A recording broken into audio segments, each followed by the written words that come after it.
We are continuing to address the risk of more persistent strength in domestic price and wage setting, as represented by this upward risk, if you like, in the distribution. We will continue to monitor very closely the indicators of persistence in inflationary pressures. And we will adjust, as we think is necessary, bank rate to return inflation to target sustainably in the medium term, as our remit tells us we should do. If we saw much greater persistence or more persistence, then we would have to undertake further tightening in monetary policy. That's our commitment. We will judge it according to the evidence. We are, as I said a few minutes ago, in these completely unprecedented times. We've had this huge run-up, obviously, in inflation. I set out the shocks that were going on.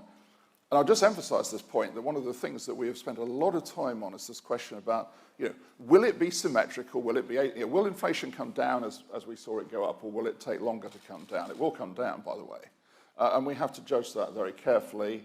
And as you say, we have to judge the impact on activity in the economy and how much slack there is in the economy. And I think it's interesting. I mean, this is an encouraging story, I should say.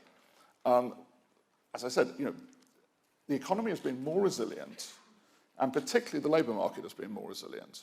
Now, I should say I see that in many of the discussions I have with businesses around the country, because people say to me, a lot of people say to me, look, I found it so hard to recruit people that I'm hanging on to them, come what may, as it were.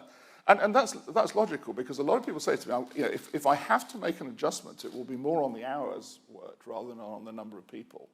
Because I don't want to go through it again, having to recruit people once the economy recovers. And that's resilience, and that's a good story. And we take that into consideration. But just to reassure you, we do spend a lot of time thinking about the sort of, where do you get the right balance in terms of what we do.